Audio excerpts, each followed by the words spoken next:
Hi, everybody. Welcome to the Off Limits Show. It's been a while. I haven't been on the Off Limits Show in a very long time.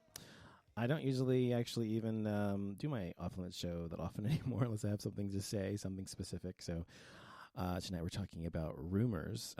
By the way, that song was by Club Nouveau from I think it was from the 90s, early 90s, or maybe it was the late 80s. Actually, it was the 80s, I think. But anyway, that's a really great song with a great message and essentially what we're talking about tonight on the show. By the way, if you want to call into this show, you can call in live during the show, 214-377-0481, or you can Skype the show by going to Skype and adding Off Limits Show and calling that way. So feel free to call in if you like. Also, you can check out information about me at offlimitsshow.com, where you can find out actually listen to some of the past shows. I haven't updated it in a while, but I need to get on that, obviously. And also on iHeartRadio, my show is on iHeartRadio as well, and you can listen to it there or on iTunes and also on Spreaker.com. So everywhere. So if you want to listen to the show, you can listen to it. So I'm talking about rumors because of some stuff going on with me personally and also just in general in my life in general. And I was thinking, I'm very introspective and I always think about my own life and how it's come to be what it is and how I am the way I am and why and blah, blah, blah. I've always been that way. And one of the things I've realized is people who are, who have little in their own lives, or I don't know how to explain it. Usually people who spread rumors or lies or try to tear people down, whether it be me or someone I know or friends or family or someone else or a celebrity, whatever it might be, whomever it might be. Typically they're doing that because of their own issues and their own insecurities. Of course, they don't typically see it that way, but that's really the only reason why someone does that. Everyone gossips to some degree. Everyone talks about what's happening, what's going on, or whatever. I've never been really a huge gossip or talking about people unless it's people I can't stand or don't like, but I guess it's equally the same. But mostly I just allow people to just, be, and I try not to judge people too much. I try not to judge them harshly. And one of the problems with rumors is people, when they spread rumors, oftentimes they don't know what they're talking about. They're just parroting information that they've heard through someone else or something that they read or whatever. And one of the problems with that is, if you're reading something on the internet, for example, whether it's about yourself or about someone else, celebrity, whatever, it doesn't mean it's true. I mean, a lot of people, it's almost our human nature these days to actually or essentially believe something simply because it's online or in print. And anyone can create a website. And, I used to be a web designer years ago in the early 2000s. I was a graphic designer, web designer before I became an architect and also an interior designer.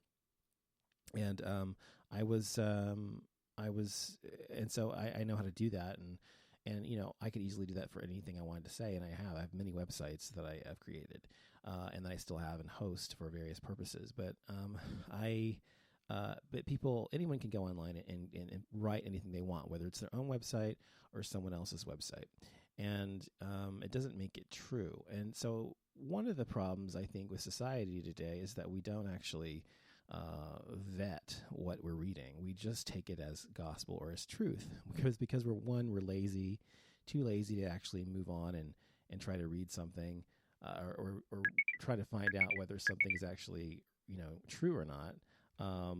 Or we're just too busy, or we don't care enough, or whatever the case may be. But even if that's the case, let's say you're reading a rumor about a celebrity or your next door neighbor or something, and online, or you've been told it, and let's say they say this person is, I don't know, cheating on their wife or something, and they tell you, oh my God, so-and-so's cheating on their wife, and so-and-so saw them, so-and-so saw them, so-and-so place, and blah, blah, blah, or you read it online, whatever. And so immediately the seed of doubt or the seed of question, at least, creeps into your mind, whether it's true or not, because someone's saying it. So there must be possibly some truth to it. So most people would say, oh my God, that's horrible, blah, blah, blah, and just take it as being truth. Whereas someone who actually has a little bit of integrity would actually go and try to find out for themselves, or go to the source, or just ignore it altogether, because frankly, it's no one's business. But if you or someone tells you something like that, you could actually take that information and say, well, I'm going to go to his wife or I'm going to go to him and ask him if he's cheating on her. I'm hearing things that, you go to the husband and you say, I hear that you're cheating on your wife, or whatever the case may be. And most people don't have the guts to do that. And so instead of doing that and going to the source, they just believe it instead of actually having the guts to actually ask for themselves.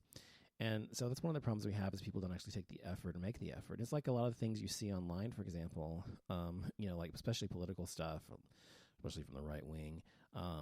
We'll just say things, internet memes and things like that. We'll just say crap that's completely untrue, especially if it comes out of Donald Trump's mouth, by the way. But any of that stuff that is said, people just take it face value. Oh my God, this is true. This must be true because so-and-so said it, or it's because it's on his website, or because it's in his book, or whatever. No, people can say whatever the fuck they want. I can say whatever the fuck I want about anyone, and anyone can say whatever the fuck they want about me. It doesn't make it true. So I know that I've been fell victim to that my entire life to some degree. I mean, when I was even in elementary school, people were talking about me.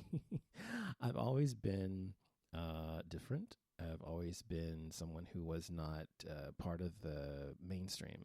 And, when I was younger, I desperately wanted to be like everyone else. I didn't want to stick out like a sore thumb. I didn't want to be someone that everyone saw and thought, well, what is he, racially, or is he gay, or is he straight, or is he rich, is he poor, or whatever they were thinking about me, all these different things for various reasons.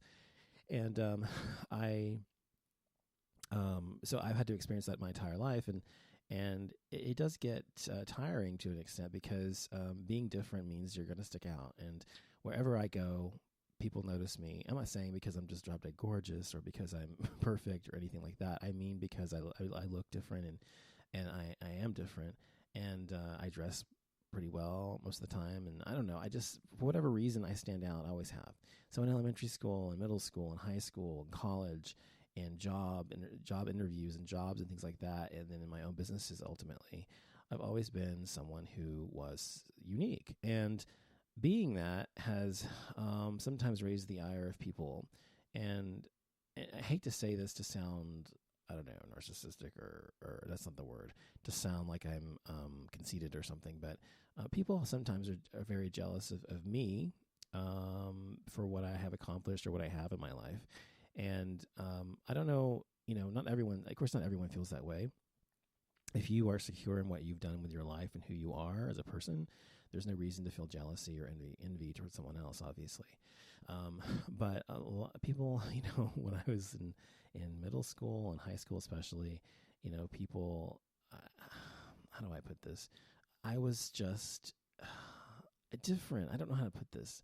I was different, and so people did the best they could to stamp that difference out. People who were bullies, I mean, and did what they could to try to make me not feel good about myself, because I generally felt pretty good about myself when I was that age. And I did not have a problem with who I was and all that, when I was really young, of course, until people told me there was something wrong with me for being biracial or being gay or whatever, or being agnostic or whatever the case may be. So I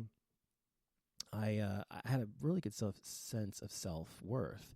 And I think that pisses people off. And I think this is still the reason today that a lot of people feel this way toward me sometimes, because they don't like the fact that I like myself and that I stand up for myself and that I'm strong and know who I am.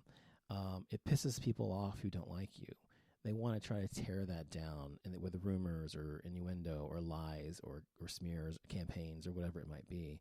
They want to try to tear you down, and they do that by the things I just mentioned. And they don't like the fact that you have this sense of self-confidence. And I've always had this sense of self-confidence about myself, whether it was merited or not. I mean, even when I was extremely insecure about myself when I was younger, people always perceived me as being highly confident, which was always a mind fuck to me because I was so completely insecure in middle school and high school, and yet people always perceived me as being highly confident. And I think it's because I walk fast. I don't know. I kind of walk faster than most people. I always have kind of a sense of purpose. I don't know what it was. Walking fast isn't the only reason, obviously, but I'm saying that there was something about me that did that. So people who have who are the victim of rumors or innuendo or scandal or lies or whatever the case may be, need to remember that whatever you're being talked about whatever people are saying about you, doesn't of course mean it's true. And